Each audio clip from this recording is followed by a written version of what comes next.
आप देख रहे हैं डे एंड नाइट न्यूज, निष्पक्ष और निडर।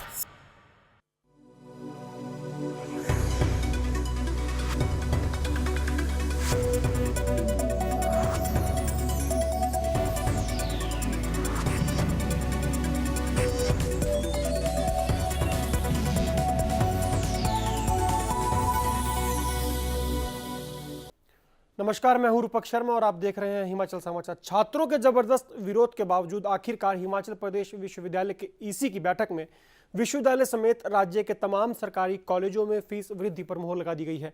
इस फैसले के विरोध में एसएफआई ने विश्वविद्यालय परिसर में विश्वविद्यालय प्रशासन की ओर राज्य सरकार के खिलाफ जोरदार हल्ला बोला।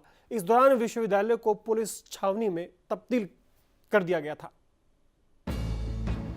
हिमाचल प्रदेश में अब विश्वविद्यालय और सरकारी कॉलेजों में शिक्षा ग्रहण करने वाले छात्रों को अब अपनी जेबें ढीली करनी पड़ेंगी।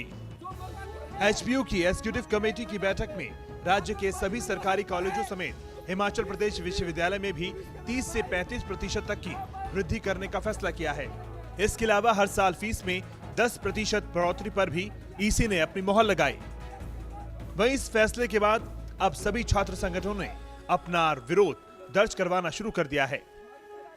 उधर एसएफआई ने फीस बढ़ोतरी के फैसले के खिलाफ विश्वविद्यालय में राज्य सरकार और विश्वविद्यालय प्रशासन के खिलाफ जोरदार तरीके से हल्ला बोला है।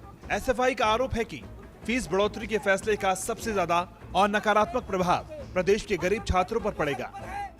जो फैसला लिया गया है कि हिमाचल प्रदेश विश्वविद्यालय और पूरे प्रदेश के कॉलेजों के अंदर 30 से 35% जो है फीस बढ़ोतरी की जाएगी और हर साल 10% फीस बढ़ोतरी की जाएगी, उसके खिलाफ हमने आज ये प्रदर्शन यहाँ पर किया है। और पूरे हिमाचल के लगभग 43-44 कॉलेजों के अंदर आज हमने सेम पैरेलल एक्टिविटी और प्रोटेस्ट धरना प्रदर्शन हमने वहाँ पर किया है कि कहीं ना कहीं जो ये तर्क विश्वविद्यालय प्रशासन दे रहा है कि हमने नॉर्थ इंडिया की जो अदर स्टेट है, वो दिल्ली है, वो हरियाणा है, कि उनके फीस स्ट्रक्चर को कंपेयर किया हिमाचल से, इसीलिए यहाँ पे हम फीसें बढ़ा रहे हैं। लेकिन ये भली भांति सभी लोग जानते हैं कि इकोनॉमिकल कंडीशन पे, ज्योग्राफिकल कंडीशन पे हिमाचल का उनसे कोई कंपेयर नहीं है। पर कैपिटा इनकम पे हिमाचल का उनसे कोई कंपेयर नहीं है। अगर उनका फीस स्ट्रक्चर हिमाचल पे इंप्लीमेंट होगा तो एक बहुत बड़ा तबका ऐसा हिमाचल के अंदर जो शिक्षा से वंचित हो जाएगा। फीस बढ़ोतरी को लेकर पिछले काफी समय से एसएफआई विभिन्न आंदोलनों के जरिए अपना विरोध जताती आ रही है, लेकिन अब ईसी द्वारा इस विरोध को दरकिनार करते हुए फीस बढ़ाने के फैसले के बाद एसएफआई ने अपने तेवर और कड़े कर दिए हैं। वहीं अब एसएफआई ने राज्य सरकार के खिलाफ अपने आंदोलन को और उग्र करने की चेतावनी भी दी है। बहरहाल देखना होगा कि विश्वविद्यालय प्रशासन और छात्रों के विरोध के देखते हुए फीस वृद्धि वापस लेता है या फिर अपने कदम पर अडिग रहता है। शिमला से मोहित प्रेम शर्मा के साथ गौरव चक्रवर्ती, डे नाइट न्यूज।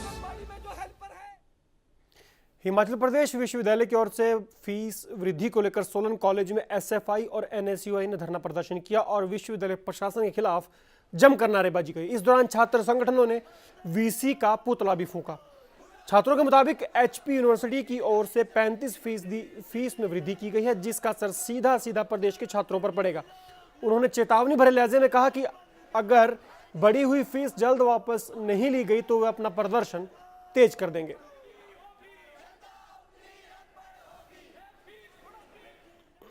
कॉलेज में प्रदर्शन कर रहे हैं। ये प्रदर्शन हमारा यूनिवर्सिटी और वाइस चांसलर के खिलाफ है। इन्होंने कल ही यहाँ पर फीस वृद्धि की है जो कि 35% है और जिनके पास सेमेस्टर है उनके हर साल 10% बढ़ा दी जाएगी।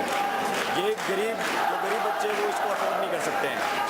इस कारण हम यहाँ पर इनका पुतला फूंक रहे हैं और हम इन्हें बताना चाहते हैं कि अगर ये फीस वृद्धि वापस नहीं लेते हैं तो एनएसयूआई इसी प्रकार से प्रदर्शन करती रहेगी। बैठक के अंदर फैसला लिया गया है कि फीस को 30 से 35% तक बढ़ा दिया जाएगा। उसके खिलाफ हम लोग विरोध प्रदर्शन कर रहे हैं और ये प्रदर्शन पूरे हिमाचल प्रदेश के अंदर हम बहुत उग्र आंदोलन के रूप में करेंगे। जैसा कि हमने पहले भी फीस वृद्धि को रोका है और जो यूनिवर्सिटी तर्क दे रही है कि इस फीस बढ़ाना जरूरी है, उसके पीछे वो बोल रही है कि प्रदेश सरकार की तरफ से बजट नहीं आ रहा है। तो हम प्रदेश सरकार से मांग करते हैं कि वो बजट बढ़ाया जाए। क्योंकि हिमाचल प्रदेश में बढ़ती सड़क दुर्घटनाओं पर राज्य सरकार ने कई तरह के कदम उठाने का फैसला लिया है। प्रदेश की भौगोलिक स्थिति के मद्देनजर सड़कों की दशा और दिशा दोनों बदलेगी।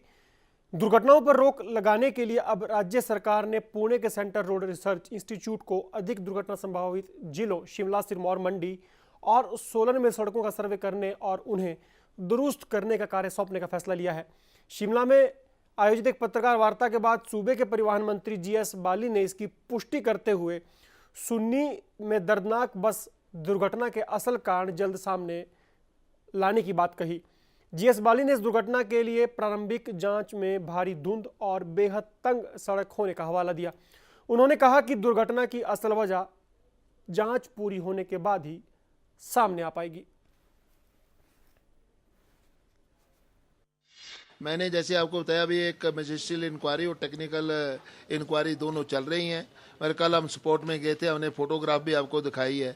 उस स्पॉट पर 2 गाड़ियां मुश्किल से क्रॉस कर रही है। तो धुंध जो वहाँ के लोकल जो लोग हैं वो ये मुझे बता रहे थे कि जिस समय ये एक्सीडेंट हुआ उस वक्त बहुत ज़्यादा धुंध पड़ी थी, थिक धुंध थी। हो सकता है दोनों ड्राइवरों को गाड़ी नज़र ना आई हो और एकदम दोनों ने लास्ट में जो एक्शन लिया उसमें वो गाड़ी वहाँ से नीचे गई है, ऐसा महसूस होता है। बाकी पूरी चीज़ इंक्वायरी के आने के बाद ही पता लगेगा। और मैंने माननीय गडकरी जी को चिट्ठी लिखी है, माननीय मुख्यमंत्री जी से भी चर्चा करूंगा। देखिए, मैंने कहा कि कहीं मैकेनिकल कारण है और कहीं पे सड़क जो है वो उसकी जो थिकनेस वो है, बिर्थ है और बाकी चीज़ें हैं वो भी कारण बनते हैं। भाजपा कार्यकर्ताओं को एकजुट करने और आगामी कार्यों की रूपरेखा तैयार करने के लिए हमीरपुर भाजपा ने कमर कस ली है। हमीरपुर जिला भाजपा की बैठक आयोजन सर्वहित सुधार भवन में किया गया, जिसमें बतौर मुख्य अतिथि पूर्व मुख्यमंत्री प्रेम कुमार धूमल ने शिरकत की। इस अवसर पर हमीरपुर संसदीय क्षेत्र के प्रभारी प्रवीण शर्मा भी मौजूद थे। हमीरपुर में आयोजित बैठक में जिले के 5 मंडलों के मंडलाध्यक्ष, वरिष्ठ भाजपा कार्यकर्ता, बूथ प्रभारी भी मौजूद थे। इस अवसर पर बैठक में कार्यकर्ताओं को कांग्रेस सरकार की जन विरोधी नीतियों के खिलाफ आवाज उठाने और जनता को जागरूक करने के लिए योजना बनाई गई। बैठक में कार्यकर्ताओं को टिप्स दिए गए कि किस तरह से प्रदेश के अंदर आगामी दिनों के लिए काम किया जाए और हर कार्यकर्ता द्वारा नए कार्यकर्ताओं को जोड़ने के लिए प्रयास किए जाएं। बैठक में कार्यकर्ताओं को पार्टी संगठन की प्रतिष्ठा को बनाए रखने के लिए भी बताया गया। इस अवसर पर पूर्व मुख्यमंत्री प्रेम कुमार धूमल ने कहा कि कार्यकर्ताओं को पार्टी हित के लिए कार्य करना चाहिए और पिछली कमियों को दूर करने के लिए प्रयास करना चाहिए। उन्होंने कहा कि बूथ पदाधिकारियों को भी जिम्मेदारी का निर्वहन करना चाहिए ताकि आगे भी अच्छे नतीजे आ सकें।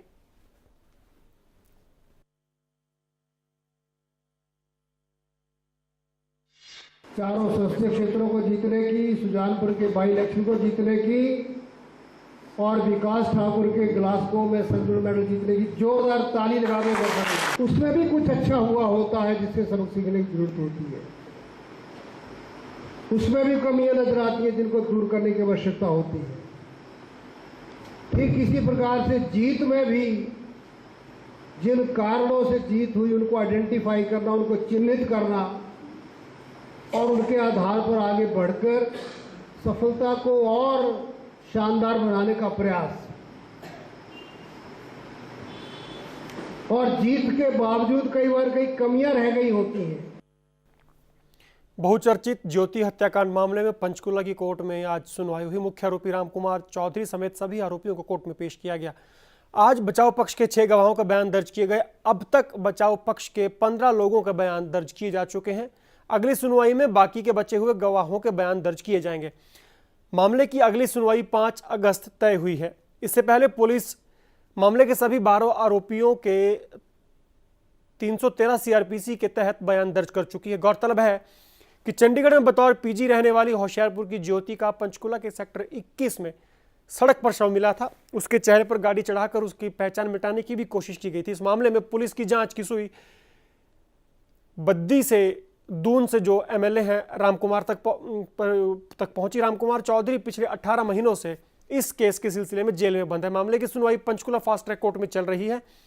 इसमें पुलिस समेत ज्योति के परिवार पक्ष की 85 गवाहियां पूरी हो चुकी हैं और रामकुमार चौधरी और गवाह पक्ष के बयान दर्ज किए जा रहे हैं। सभी गवाहों का बयान दर्ज होने के बाद आरोप तय कर दिए जाएंगे। आज इसमें 6 डिफेंस विटनेसेस एग्जामिन हुए हैं और उसके बाद नेक्स्ट डेट डिफेंस एविडेंस के लिए लगा दी है। अगली डेट को भी डिफेंस विटनेसेस एंड आर्गूमेंट पे रखी हुई है। तो टोटल डिफेंस कितने गवाह हो चुके हैं? इसमें टोटल 15 डिफेंस विटनेसेस हो चुके हैं। हिमाचल प्रदेश में लगभग 50,000 हेक्टेयर जमीन पर हर साल 10 लाख टन सब्जियों की पैदावार की जाती है, लेकिन पूरे साल कड़ी मेहनत के बावजूद किसान के हाथ खाली ही रह जाते हैं। किसानों का आरोप है कि उन्हें बाजार भाव के मुताबिक दाम नहीं मिल रहे। हिमाचल प्रदेश में हर साल हजारों किसान मेहनत कर जमीन में सोना पैदा करने की कवायद में जुटे होते हैं और पूरा साल मेहनत करने के बाद किसान उस सोने के जरिए अपने अच्छे दिनों की कामना करते हैं। लेकिन पूरा साल मेहनत करने के बावजूद इन किसानों को मिट्टी में पैदा होने वाले सोने के दाम शायद मिट्टी के ही बराबर मिल पाते हैं। लाख कोशिशों के बावजूद अंत में इन किसानों को केवल हताशा ही हाथ लगती है। इस साल हिमाचल प्रदेश में सब्जी की खेती करने वाले किसान सब्जियों के सही दाम की मांग कर रहे हैं। किसानों का कहना है कि उनकी उगाई गई सब्जियों के सही दाम उन्हें नहीं मिल पा रहे हैं। जो भी लगाते हैं ना यहाँ पे गोभी प्याज भी नहीं, इसका हमारे को रेट नहीं मिलता था इससे पहले। इस साल हम चाहते हैं कि अच्छा रेट मिले हमारे को इससे। तो जैसे मार्केट में सब्जियां हैं हाँ जी, किस तरह से जो आप जाती हैं हाँ मार्केट जी, में तो महंगी होती हैं, तो हाँ इस बार जी, क्या आपको भी उम्मीद है अच्छी मिलेगी? हाँ जी, अच्छा रेट मिलना चाहिए इसका। हाँ जी। वे अगर बाजारों के दाम की बात करें तो किसानों से सस्ते दामों में सब्जियां खरीदकर बाजारों में महंगे दामों पर बेची जा रही हैं। सब्जियों के संकट को दूर करने के लिए ऑफ सीजन में भी सब्जियों की सप्लाई करने के बावजूद शिमला, कुफरी, कंडाघाट के किसानों को हर साल इस समस्या से दो चार होना पड़ता है। किसानों की माने तो उन्हें बाजार के भाव के मुकाबले 2% भी सब्जियों के दाम नहीं मिल रहे। एक मिर्च और खीरा ये और गोभी, फूल गोभी, बंद गोभी और इसके जो भी प्राइस होते हैं हमारे को तो 2% ही मिलते हैं इसके। जे आजकल मार्केट में 10 रुपये जा रहा है, आगे तो 40 रुपये बिक रहा है। और जो भी इसके जो प्राइस है ना हमारे को तो 1% या 2% ही मिल पाते हैं, जो तो व्यापारियों के ही वो बन पाते हैं इसमें पैसे। हिमाचल प्रदेश के कई इलाकों में स्थानीय लोगों का कारोबार ही सब्जियां उगाना और बेचना है, लेकिन कड़ी मेहनत के बावजूद भी उन्हें सही दाम नहीं मिल पा रहे। फिर भी प्रदेश के नौजवान किसानों को उम्मीद है कि उन्हें जल्द ही बाजारों से सब्जियों के सही दाम मिलने शुरू हो जाएंगे। हिमाचल प्रदेश में लगभग 50,000 हेक्टेयर जमीन पर सब्जियों की पैदावार की जाती है, जिस पर प्रदेश का किसान हर साल लगभग 10 लाख टन सब्जियों की पैदावार कर उन्हें बाजारों तक पहुंचाता है। फिर भी किसानों की हालत जस की तस बनी हुई है। Bureau report, day and night news. वहीं कांगड़ा जिले के नूरपुर में इन दिनों अनुसंधान केंद्र जसूर में विभाग की ओर से फलदार पौधे तैयार किए जा रहे हैं। अनुसंधान केंद्र जसूर में तैनात निदेशक डॉक्टर शमरेश सिंह के मुताबिक ये मौसम फलदार पौधे बनाने और लगाने के लिए महत्वपूर्ण है और सभी फलदार पौधे रेनी सीजन यानी बरसात में ही तैयार किए जाते हैं।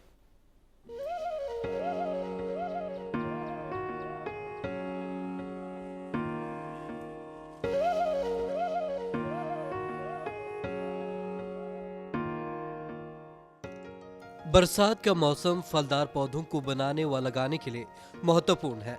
सभी फलदार पौधे रेनी सीजन में ही तैयार किए जाते हैं।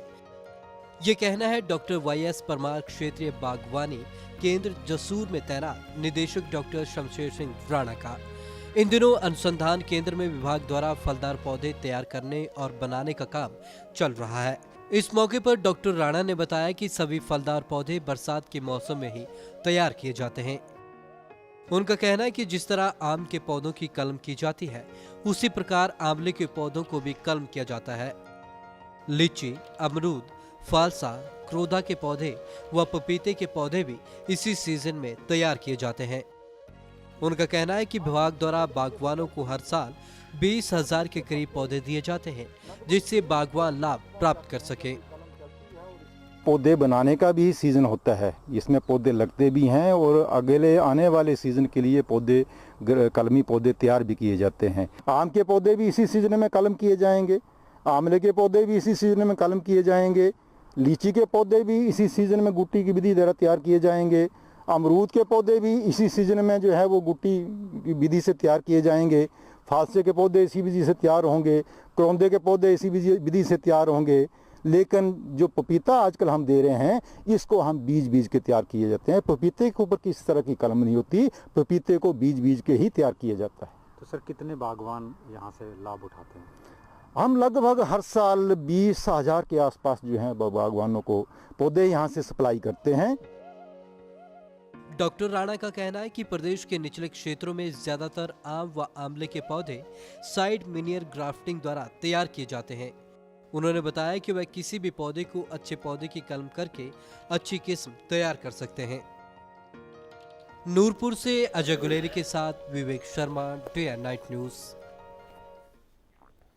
देश भर में अष्टमी के नवरात्र चल रहे हैं। देवभूमि के शक्तिपीठों में सुबह से ही श्रद्धालुओं का तांता लगना शुरू हो जाता है। श्रद्धालु बाहरी राज्यों से हिमाचल में आकर प्रदेश के शक्तिपीठों में अपना शीश झुकाकर मां ज्वालामुखी, नगरोटा मां ब्रजेश्वरी देवी, छिन्नमस्तिका मां चिंतपूर्णी, मां चामुंडा देवी और मां नैना देवी में के दरबार में हाजिरी लगा रहे हैं। धरती पर माता सती के 52 अंग गिरे थे और फिर ये 52 शक्तिपीठ बने। उनमें से माता सती की जिह्वा ज्वालामुखी में गिरी। देवभूमि में आकर भक्तों को आध्यात्मिक आनंद की प्राप्ति होती है। पूरे भारत में कुल 52 शक्तिपीठ है, जिन सभी की उत्पत्ति एक ही कथा से है। यह सभी मंदिर शिव और शक्ति से जुड़े हैं। धार्मिक ग्रंथों के अनुसार सभी स्थलों पर देवी के अंग गिरे थे। नगरकोट धाम कांगड़ा में माता सती का दायां वक्ष गिरा। छिन्नमस्तिका धाम चिंतपूर्णी में मां के चरण और नैना देवी में मां के नैन गिरे। शिव के ससुर राजा दक्ष ने यज्ञ का आयोजन किया, जिसमें शिव और सती को आमंत्रित नहीं किया गया, क्योंकि वह शिव को अपने बराबर का नहीं समझते थे। यही बात सती को काफी बुरी लगी और वह बिना बुलाए यज्ञ में पहुंच गई, जहां शिव का काफी अपमान किया गया। इसे सती सहन नहीं कर सकी और वह हवन कुंड में कूद गई। जब भगवान शिव को इस बात का पता चला तो वह वहां आए और सती के शरीर को हवन कुंड से निकालकर तांडव करने लगे, जिस कारण सारे ब्रह्मांड में हाहाकार मच गया। पूरे ब्रह्मांड को इस संकट से बचाने के लिए भगवान विष्णु ने सती के शरीर को अपने सुदर्शन चक्र से 52 भागों में बांट दिया। जो अंग जहां गिरा वह शक्तिपीठ बन गया। इन दिनों मां ज्वाला के मंदिर ज्वालामुखी में भी लाखों की संख्या में श्रद्धालु पहुंचकर अपना शीश नवा रहे हैं और कुछ लोगों द्वारा अपने बच्चों के मुंडन भी यहां पर करवाए जा रहे हैं।